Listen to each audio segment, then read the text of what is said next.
Comme on l'a vu dans la dernière vidéo, on dispose de plein de ressources permettant d'étudier les climats récents. Par exemple, les grains de pollen, conservés dans les sédiments lacustres, ou encore les données isotopiques des glaces polaires. Mais dès qu'on s'intéresse aux périodes plus anciennes, c'est-à-dire supérieures à 1 million d'années, les choses se compliquent. Parce que les pollens, ça se conserve au maximum pendant, quelques dizaines de millénaires. Et pour les glaces, il est impossible d'en trouver de plus d'1 million d'années. Du coup, quand on étudie les climats anciens, on est obligé de se rabattre sur des analyses de fossiles et de roches qui nous donneront des informations moins précises, mais tout de même pertinentes, pour appréhender des climats datant de plusieurs centaines de millions d'années. Dans ce cadre, on essaiera au cours de la leçon d'étudier un nombre limité d'exemples, donc on va étudier en l'occurrence le Cénozoïque, le Crétacé et le Carbonifère, et on essaiera d'identifier les causes des variations climatiques qui ont eu lieu pendant ces périodes-là, qui, comme on va le voir, sont de nature diverse. Alors, commençons par les indices qui vont nous permettre d'appréhender ces climats anciens. Indices dont l'utilisation va s'appuyer sur un principe essentiel en géologie, le principe d'actualisme. Le principe d'actualisme, il suppose que les conditions de formation d'une roche sont restées les mêmes au cours des temps géologiques. Ça signifie en gros que les constatations actuelles sur les relations entre roches sédimentaires et climat sont valables aussi pour des époques anciennes. Prenons un exemple pour bien comprendre. Si une roche sédimentaire se crée actuellement uniquement en climat tropical, alors, d'après le principe d'actualisme, ça signifie que cette roche se formait aussi uniquement en climat tropical dans le passé. Bon, alors maintenant qu'on connaît le principe d'actualisme, appliquons tout ça sur les indices pétrologiques des climats passés. Je rappelle au passage que pétrologique, ça veut dire en rapport avec les roches.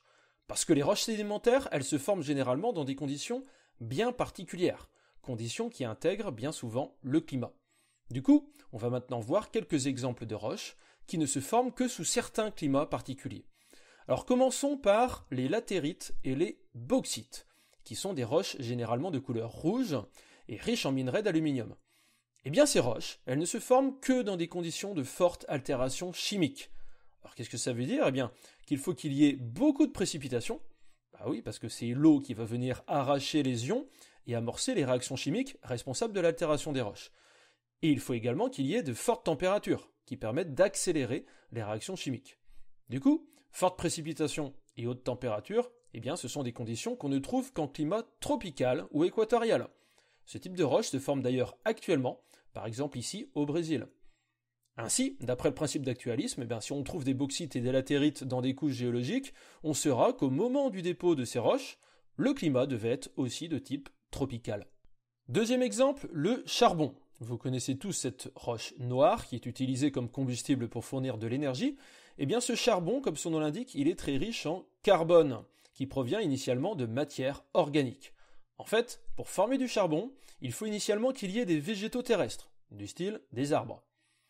Dans des conditions actuelles normales, les arbres morts, ils ont tendance à se décomposer, ce qui entraîne une transformation de la matière organique en CO2 atmosphérique.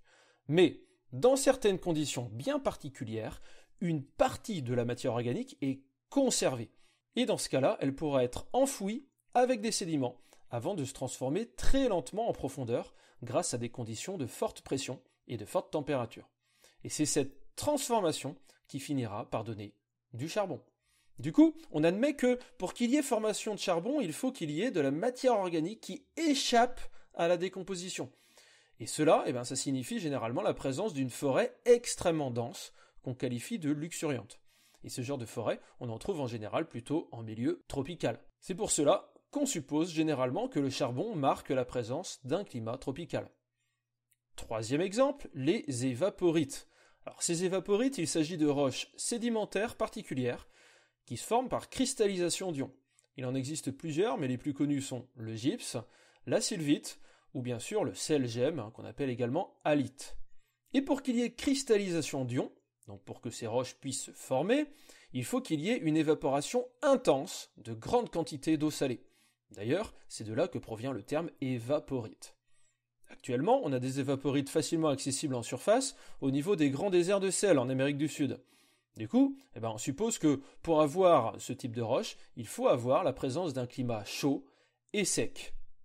Et enfin, quatrième et dernier exemple, les thylites. Alors en fait, les thylites, ce sont des roches issues de la compaction de dépôts fluvio-glaciaires. Vous vous rappelez peut-être des moraines dont j'ai parlé dans ma première vidéo ? Pour mémoire, il s'agit de débris de roches traînés par un glacier et qui vont s'accumuler devant le glacier ou sur ses côtés. Eh bien, ces moraines, au fil des millions d'années, elles peuvent se compacter et se cimenter pour obtenir des roches bien caractéristiques qu'on appelle des thylites. Du coup, on suppose que ces thylites, elles marquent la présence d'un climat froid avec présence de glaciers à proximité au moment de leur formation.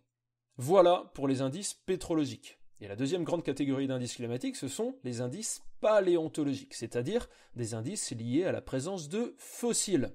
Je rappelle quand même vite fait ce qu'est un fossile. Il s'agit en fait d'une sorte de moulage d'organismes vivants qui a traversé les âges et qui peut ainsi se retrouver actuellement dans les roches sédimentaires. En gros, quand il y a un organisme vivant qui meurt dans un environnement propice, par exemple dans un lac, les restes les plus résistants de son corps, du genre les os, vont se faire recouvrir par les sédiments. Et si les sédiments se cimentent avant la décomposition totale, le moulage sera ainsi conservé. Il y aura ensuite une recristallisation à l'intérieur du moulage, et c'est comme ça qu'on obtient un fossile. Bref, les fossiles, ce sont des traces d'êtres vivants du passé. Or, on le sait, tout être vivant a des exigences écologiques bien particulières. On a des êtres vivants qui vivent dans des environnements chauds, et d'autres dans des environnements plus froids. Ainsi, toujours grâce au principe d'actualisme, on va pouvoir deviner, grâce à l'étude des fossiles, quel était le climat qu'il devait y avoir au moment de leur formation. Par exemple, si on tombe sur une strate sédimentaire qui contient des fossiles de coraux ou de crocodiliens, on va naturellement supposer qu'il s'agissait d'un environnement tropical, tout simplement parce que c'est dans ce type d'environnement qu'on trouve ces animaux-là actuellement. Et ce n'est pas tout, car on peut également exploiter des fossiles de végétaux pour avoir accès au taux de CO2 passé. CO2 qui, comme on l'a vu dans la dernière vidéo, est intimement lié aux températures terrestres. Oui, je rappelle qu'une augmentation du CO2 atmosphérique entraîne un réchauffement via le mécanisme de l'effet de serre, et inversement, une augmentation de la température entraîne un dégazage du CO2 dissous dans les océans à cause de la diminution de sa solubilité, ce qui contribue à augmenter sa concentration atmosphérique. Alors, pour avoir des informations sur les taux de CO2 passés, on ne va pas étudier n'importe quel fossile. On va s'intéresser exclusivement à un certain type de plante, le Ginkgo biloba. Cette plante, elle a la particularité d'être présente actuellement, mais on la trouve également dans des fossiles anciens, avec, assez peu de différence par rapport à la version actuelle. On suppose donc que le Ginkgo a peu évolué depuis des dizaines de millions d'années.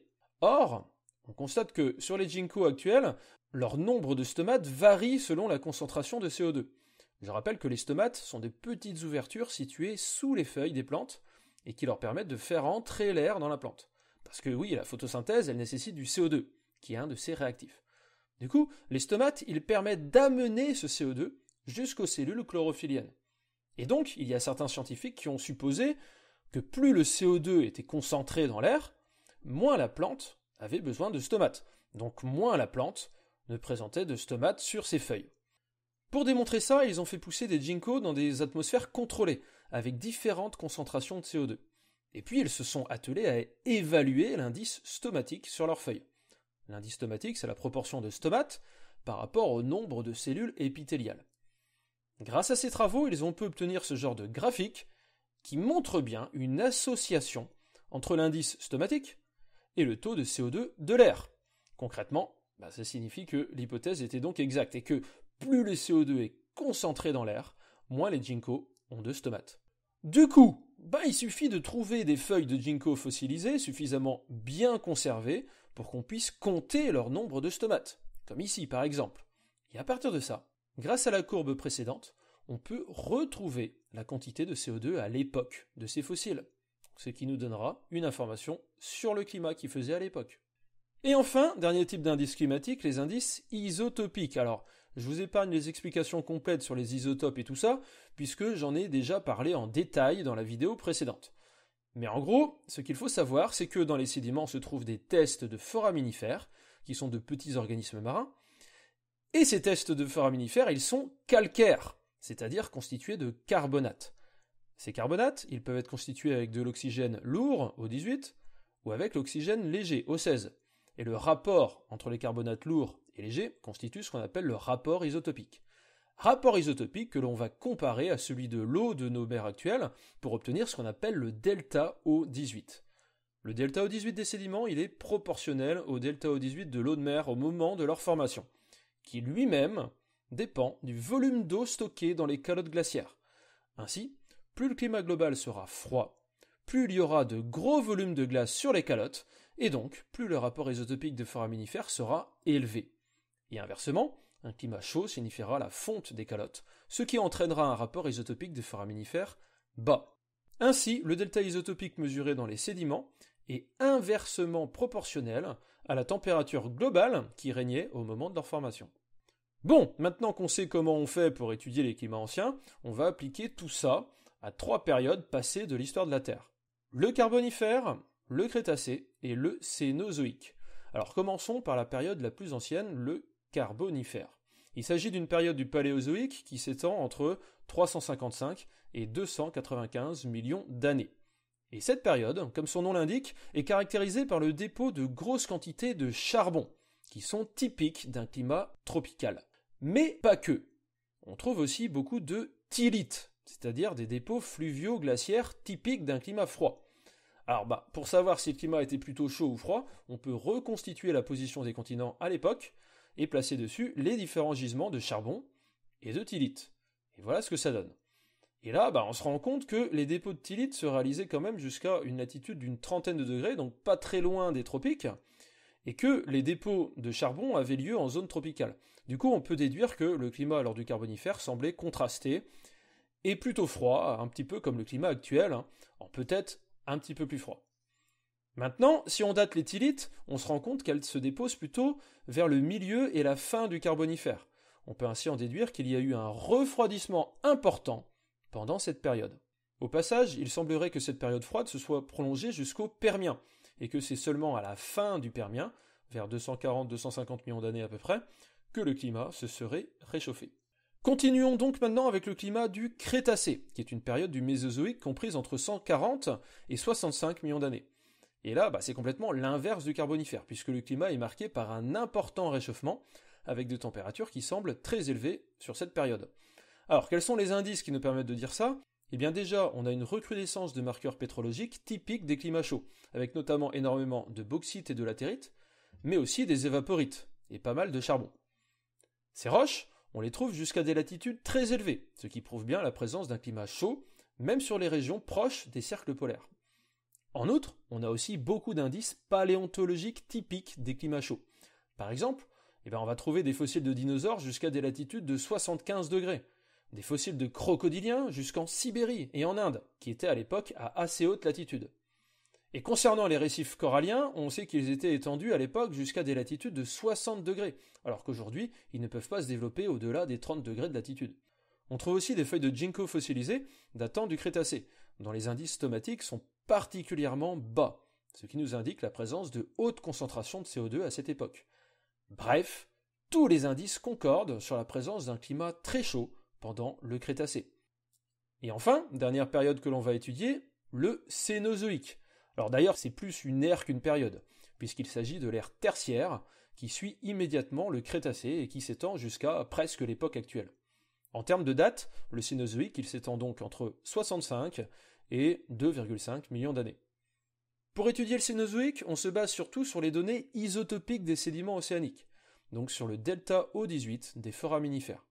Et ce delta O18, on constate qu'il a tendance à augmenter grandement pendant cette ère, ce qui nous indique la présence d'une glaciation, donc d'un refroidissement important. Le Cénozoïque, c'est donc lui qui permet de faire la transition entre la période très chaude du Crétacé et la période actuelle qui est plutôt froide. Voilà, donc si on récapitule les variations de température depuis 360 millions d'années, on a dit qu'on avait un refroidissement important au début du Carbonifère, suivi d'une période froide qui a duré jusqu'à la fin du Permien. Là, on a eu un réchauffement majeur qui a permis d'instaurer un climat plutôt chaud pendant le Mésozoïque, notamment au Trias et au Crétacé, comme on l'a vu, où les températures étaient particulièrement élevées. Puis, le climat s'est progressivement refroidi pendant le Cénozoïque, jusqu'à obtenir le climat que l'on connaît au Quaternaire, avec ses alternances de périodes glaciaires et de périodes interglaciaires. Du coup, on sait que le climat a énormément varié au cours de l'histoire de la Terre, avec une alternance de périodes plus froides et de périodes plus chaudes. Maintenant, il nous reste à étudier les causes de ces variations, qui seront le sujet de cette dernière partie. Et la cause la plus importante de ces bouleversements climatiques, c'est le CO2, qui a subi des variations importantes au cours du temps, et ce pour différentes raisons. Alors pour comprendre ceci, il s'agit déjà de rappeler 2 ou 3 trucs sur l'effet de serre déjà et sur le cycle du carbone. Alors il s'agit de choses qui ont déjà probablement été vues en enseignement scientifique, mais bon, je pense qu'un petit rafraîchissement ne fera pas de mal. Alors déjà, l'effet de serre. Comme beaucoup d'autres planètes, la Terre est entourée d'une couche de gaz, qu'on appelle l'atmosphère, et cette atmosphère, elle contient certains gaz qui ont la capacité d'absorber les rayons infrarouges.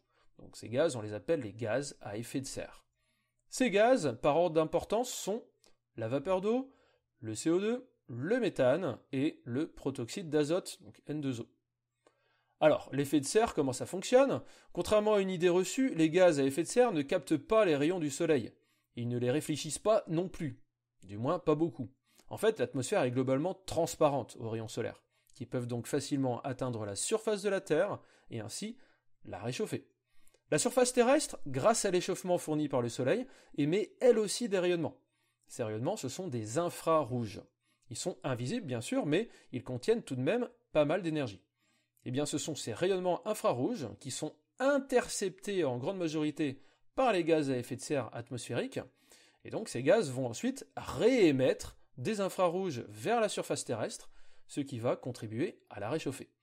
Ainsi, pour résumer, l'effet de serre il permet de piéger la chaleur terrestre, ce qui modifie le bilan radiatif de la Terre. Et cette modification du bilan radiatif, qu'on appelle aussi forçage radiatif, c'est ça qui permet d'augmenter la température à la surface. Alors maintenant, expliquons un petit peu le cycle du carbone. Oui, parce que le CO2, qui est le deuxième gaz à effet de serre le plus important, c'est une molécule qui contient un carbone en son sein. Ainsi, pour bien comprendre d'où vient le CO2 et comment il peut être piégé, il est nécessaire de bien comprendre le cycle du carbone. Le cycle du carbone, c'est l'ensemble des différents flux de matière impliquant l'élément carbone. Et ces flux, ils ont lieu entre plusieurs réservoirs de carbone. Le plus gros réservoir, c'est la géosphère, c'est-à-dire l'ensemble des roches terrestres qui contient une quantité colossale de carbone. Au sein de la géosphère, ce carbone il est réparti dans 2 principaux réservoirs. On a les combustibles fossiles et surtout les roches carbonatées. Alors les combustibles fossiles, c'est tout ce qui est charbon, pétrole, gaz naturel, et on estime la quantité de carbone stockée là-dedans à environ 7 millions de gigatonnes. Les roches carbonatées, c'est l'ensemble des roches calcaires, car je rappelle que la formule des carbonates c'est CaCO3, qui contient donc un atome de carbone. L'ensemble de ces roches carbonatées, c'est environ 30 millions de gigatonnes, ce qui est véritablement colossal. Ensuite, on a l'hydrosphère, qui est l'ensemble des réserves d'eau à l'état liquide, c'est-à-dire surtout les océans. Cette hydrosphère, elle contient aussi du carbone sous forme de CO2, présent à l'état dissous, et également sous forme ionique, au sein des ions carbonate et bicarbonate, de formules respectives CO3- et HCO3-. Dans cette hydrosphère, on a environ 38 000 gigatonnes de carbone, ce qui est considérable, même si on est quand même 3 ordres de grandeur en dessous de la géosphère. Puis on a la biosphère, qui est le réservoir qui inclut l'ensemble des êtres vivants, mais dans lequel on va également considérer la matière organique morte qui se dépose dans les sols. On estime que dans les sols, il y a environ 3600 gigatonnes de carbone, et dans les êtres vivants, c'est environ 600 gigatonnes. Et enfin, le plus petit réservoir, mais le plus important pour le climat aussi, c'est l'atmosphère, dans lequel le carbone est principalement présent sous forme de CO2, même si on en trouve aussi un petit peu sous forme de méthane, de formule CH4. Dans l'atmosphère, on a seulement 750 gigatonnes, mais c'est suffisant pour réchauffer la Terre de manière très significative. Alors maintenant, quels sont les flux entre ces réservoirs? En fait, on distingue 2 types de flux. On a les flux rapides et les flux lents. Parmi les flux rapides, on a les flux qui sont liés à des processus biologiques, la respiration, qui produit du CO2 à partir de la matière organique, donc qui contribue à faire passer du carbone de la biosphère jusqu'à l'atmosphère, et la photosynthèse, qui elle fait l'inverse, c'est-à-dire qui va prélever du CO2 atmosphérique pour constituer de la matière organique. Et sinon, on a 2 autres flux rapides qui permettent des échanges de carbone entre l'atmosphère et l'hydrosphère. Donc on a la dissolution, qui fait que le CO2 gazeux se retrouve sous forme dissoute dans l'eau, et le dégazage, qui est le phénomène inverse. Chaque flux rapide brasse plusieurs dizaines de gigatonnes par an, ce qui est beaucoup. Ce sont donc ces flux rapides qui contribuent à faire évoluer rapidement le climat. Mais on a aussi des flux beaucoup plus lents, qui vont eux impliquer la géosphère. Déjà, la matière organique peut se fossiliser en combustible fossile, même si c'est très très long.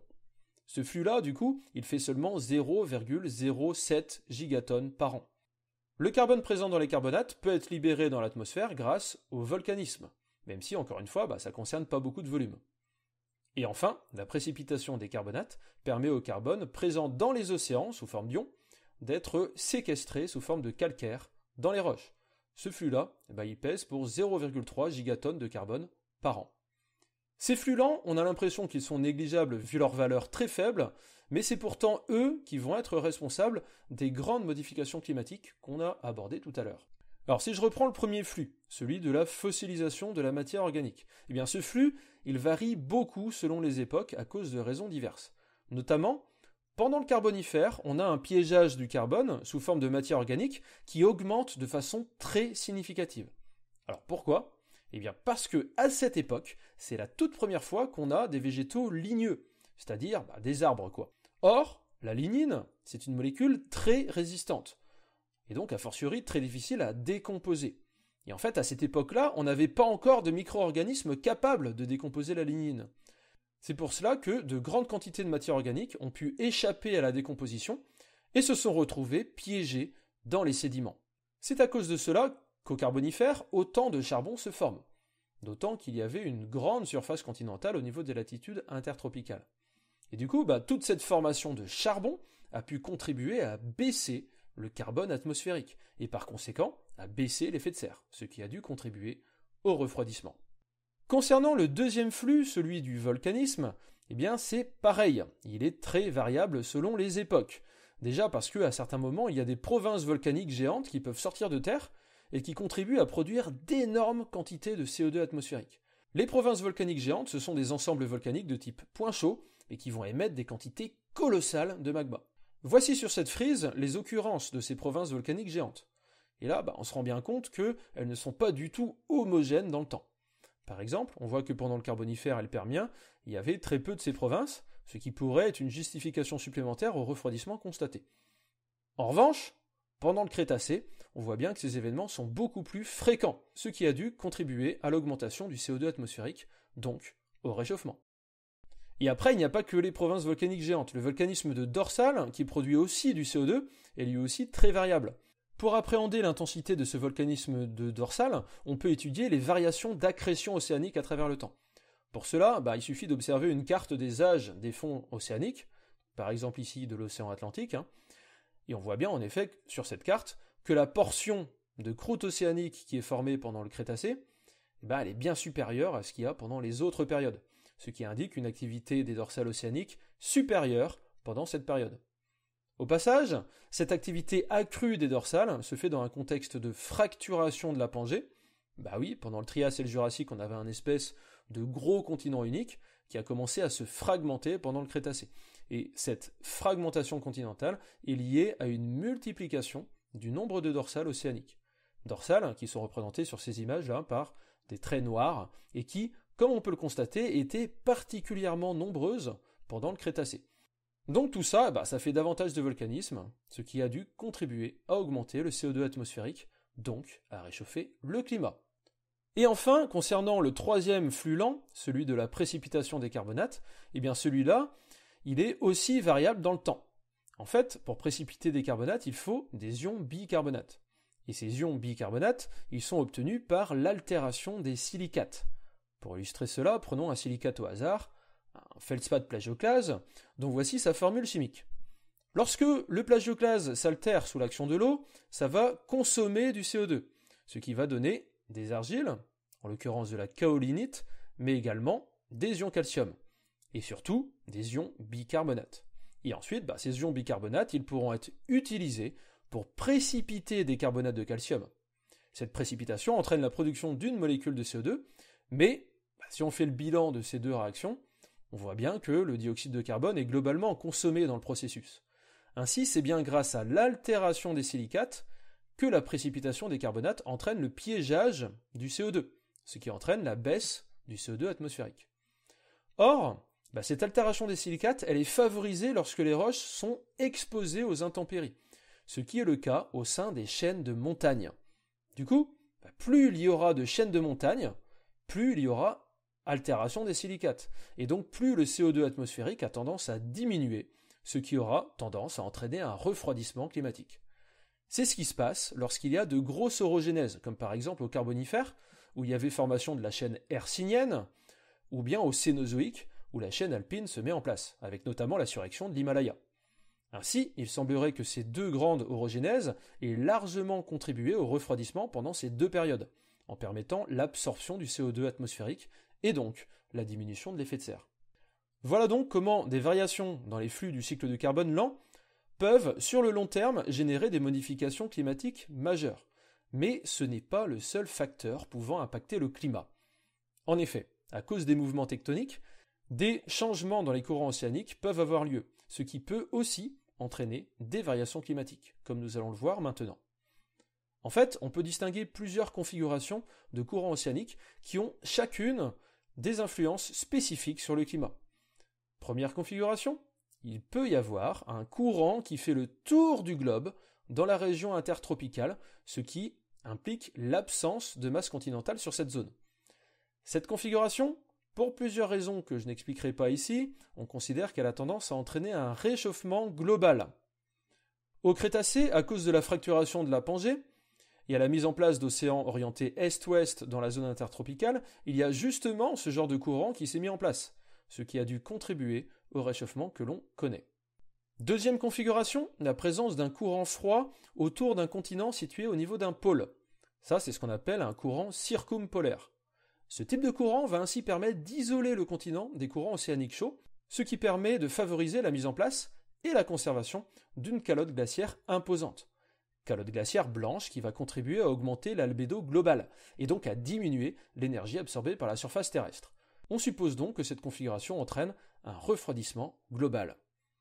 Et ce type de courant circumpolaire, c'est justement ce qu'on a actuellement autour de l'Antarctique. Et on sait que ce courant, il s'est mis en place au cours du Cénozoïque, où il a donc pu contribuer au refroidissement climatique de cette époque. Et enfin, dernière configuration, la présence de courants indépendants de direction globalement nord-sud, encore appelés courants méridiens.